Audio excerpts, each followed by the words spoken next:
semana que passou foi uma semana extremamente volátil, altas e baixas, como uma verdadeira montanha-russa. Segunda-feira subiu forte, na terça abriu caindo intensamente, mas recuperou ao longo do dia. Na quarta, uma nova alta. Quinta, queda expressiva no início da manhã e recuperação ao longo do dia. Na sexta-feira, forte queda, fazendo com que os preços voltassem praticamente ao mesmo nível da semana passada. Fechamos com 102.900, com mais ou menos 0,5% de alta em relação à semana. Isto é realmente uma montanha-russa.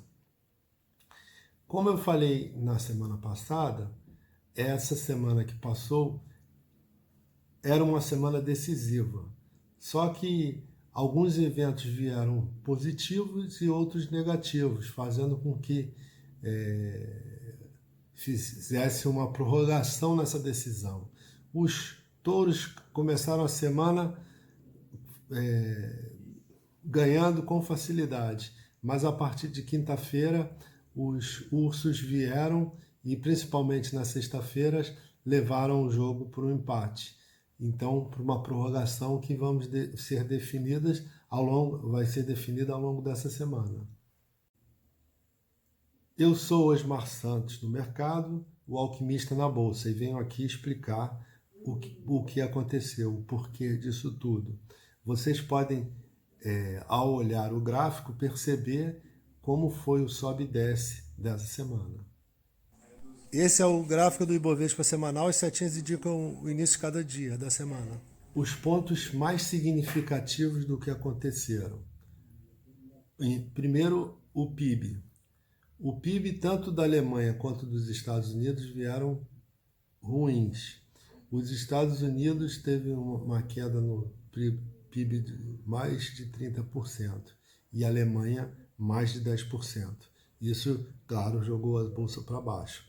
Mas o que foi determinante para a bolsa não disparar numa alta foi o medo da segunda onda de Covid, que ela está cada vez mais forte nos Estados Unidos, aqui no Brasil também está bem intensa e começou a aparecer focos tanto na Ásia quanto na Europa.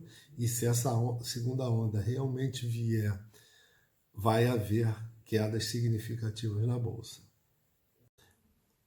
O Banco Central americano manteve a taxa inalterada, que lá trabalha em banda, entre 0 e 0,25, é uma taxa bem baixa, e isso foi positivo para as bolsas. Aqui no Brasil, o CAGED, que mede o número de empregos formais, teve uma queda apenas de 10 mil. Apenas que eu falo, eu sei que é muito emprego destruído, mas esperava-se uma queda superior a 200 mil. Então, 10 mil de queda é um bom sinal. Além disso, nos Estados Unidos, as gigantes de tecnologia vieram com balanços muito positivos, principalmente a Amazon, que teve um lucro muito superior ao esperado.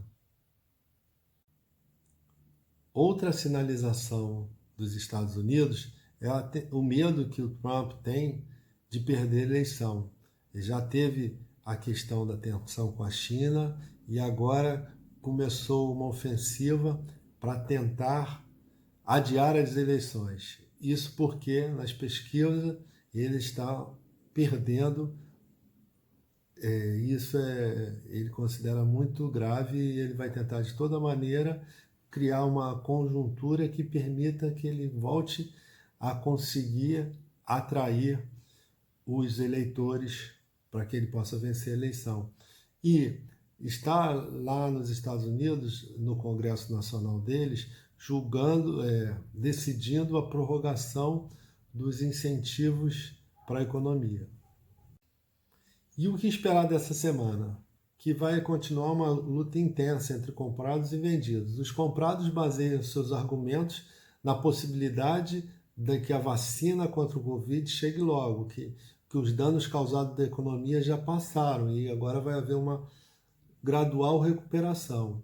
eles estão centrando também as suas atenções nos 22 trilhões de dólares que foram injetados na economia para dar sustentabilidade ao crescimento e esperam novos estímulos à economia.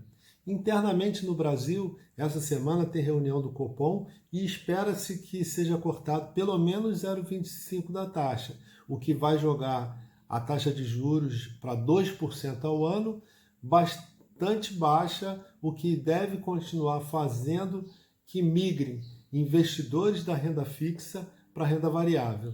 E quanto mais investidores na renda variável, mais gente entrando dinheiro novo na bolsa e jogando ela para cima, na bolsa brasileira.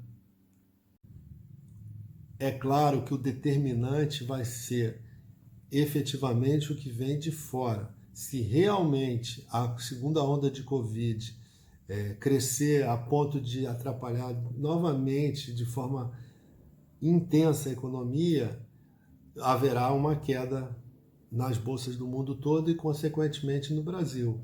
E caso o Trump volte a fazer conflitos internacionais, seja com a China, seja com a Europa, que tente trazer o eleitor americano para o lado dele, vai gerar incerteza e a Bolsa, como eu sempre falo, os investidores na Bolsa não gostam de incertezas. Isso também pode jogar a Bolsa para baixo. Mas, independente disso, a nossa economia vem apresentando sinais de mudança na conjuntura dos investimentos, na alocação dos investimentos. Realmente, a construção civil continua tendo recorde de vendas, recorde de interesse, e as pessoas, dada a taxa de juros baixa, caminham cada vez mais a comprar novos imóveis e gerando uma nova onda de crescimento no setor. Além disso, como eu venho falando, os bancos estão muito, os preços estão muito sendo segurados em determinados níveis e se espera que ao longo das próximas semanas, caso a Bolsa continue no movimento normal de alta, que isso seja rompida essas resistências e os bancos voltem a níveis que estavam anteriores à crise econômica, o que também é uma grande aposta estar comprado em bancos. Bom, eu gostaria que vocês acompanhassem o canal, se inscrevessem no canal, dessem like nesse vídeo e, mais importante, para ter ciência dos acontecimentos diários, não esqueça de acompanhar meu Instagram, e que lá são postadas as coisas mais relevantes da semana. Mande esse vídeo para todos aqueles que vocês acham que terão interesse em entrar na bolsa, ou estar na bolsa, ou ter estudos para que melhore o seu desempenho. Tenham bons trades, uma boa semana. Até